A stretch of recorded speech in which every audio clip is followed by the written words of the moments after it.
Hey guys, after A long time നമ്മൾ Wayanad trip പോയി. So Wayanad trip എന്ന് പറയാൻ പറ്റില്ല, നമ്മുടെ ട്രേഡിംഗ് റിലേറ്റഡ് ആയിട്ടുള്ള കുറച്ച് വർക്കും കാര്യങ്ങളൊക്കെ ഉണ്ടായിരുന്നു. അങ്ങനെ നമ്മൾ നൈറ്റ് എത്തിയിട്ടുണ്ടായിരുന്നു. അവിടുത്തെ ഒരു ഹോം സ്റ്റേ റിസോർട്ട് പോലത്തെ സ്ഥലത്തായിരുന്നു നമ്മുടെ റൂമും കാര്യങ്ങളൊക്കെ നമ്മൾ എടുത്തിരുന്നത്.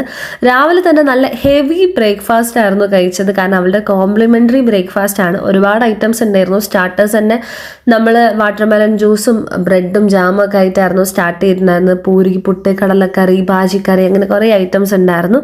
അങ്ങനെ അതൊക്കെ കഴിച്ച് കഴിഞ്ഞപ്പോൾ നമ്മൾ കഴിച്ച ടേബിളിൻ്റെ കോലാണ് ഗൈസ് ഞാൻ ഈ വീഡിയോയിൽ എടുത്തിട്ടത്. പിന്നെ നമ്മൾ നേരെ അവിടുത്തെ ആംബിയൻസ് ഒക്കെ ഒന്ന് കാണിച്ചു തരാമെന്ന് വിചാരിച്ചു. കാരണം നൈറ്റ് എത്തിയോണ്ട് ഞാൻ പോലും തികച്ചും കണ്ടില്ല. അപ്പോൾ നമ്മൾ കുറച്ച് ടൈം ബാക്കി ഉണ്ടായിരുന്നു മീറ്റിങ്ങിൻ്റെ മുന്നേ. അപ്പോൾ ഒന്ന് പുറത്തോട്ട് ഇറങ്ങാമെന്ന് വിചാരിച്ചു. അതിൻ്റെ ഉള്ളിൽ കൂടെ ഷാരോൺജീൻ്റെ പരാതി, നീ എന്നെ വീഡിയോയിൽ എടുക്കുന്നില്ല എന്ന്. അപ്പോൾ ആ പരാതി തീർത്തു കൊടുത്താണ്.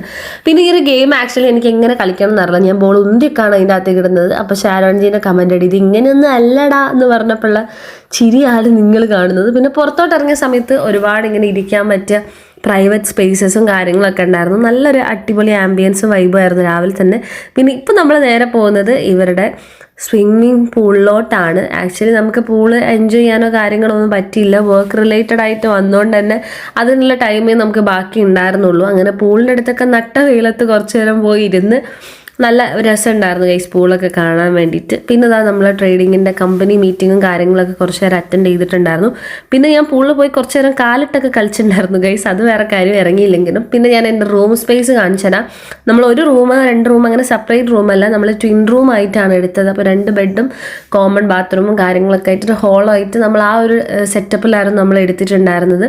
ആക്ച്വലി ഇതൊരു വില്ല പ്രൊജക്റ്റ് പോലത്തെ ഒരു സംഭവമാണ്. അങ്ങനെ ഒരുപാട് ഹാളും ഇങ്ങനത്തെ റൂംസൊക്കെ ആയിട്ട് ഫാമിലിയൊക്കെ വരുമ്പോൾ നിങ്ങൾക്ക് സ്റ്റേ ചെയ്യാൻ പറ്റിയ ഒരു അടിപൊളി, മൊത്തത്തിൽ എല്ലാം സൂപ്പറായിരുന്നു. എനിക്ക് പേഴ്സണലി ഭയങ്കര ഇഷ്ടപ്പെട്ടു ഗൈസ്. പിന്നെ അതെൻ്റെ ബാൽക്കണി നോക്കുന്ന സമയത്തുള്ളൊരു വ്യൂ ആണ് കാണുന്നത്. നല്ല വ്യൂ ആയിരുന്നു, നല്ല രസമുണ്ടായിരുന്നു. ബട്ട് നല്ല തണുപ്പായിരുന്നു. ഞാൻ അത് എടുത്ത് പറയണം ഗൈസ്. നല്ല തണുപ്പെന്ന് പറഞ്ഞാൽ ഇവർ നമുക്ക് തന്ന പുതപ്പും ജാക്കറ്റും ഒന്നും മതിയാവില്ല, അത്രയ്ക്കും തണുപ്പായിരുന്നു. അങ്ങനെ റൂമിൽ നിന്ന് നമ്മൾ നേരെ ചെക്കൗട്ട് ചെയ്യാനുള്ള പരിപാടിയിലേക്ക് കടന്നു. സോ ബാക്കിയൊക്കെ എൻ്റെ നെക്സ്റ്റ് വീഡിയോസിൽ ഞാൻ പാർട്ട് 2 ആയിട്ട് ഇടുന്നതായിരിക്കും. സോ നെക്സ്റ്റ് വീഡിയോസിൽ കാണുന്നവരെ സ്റ്റേ ട്യൂൺ.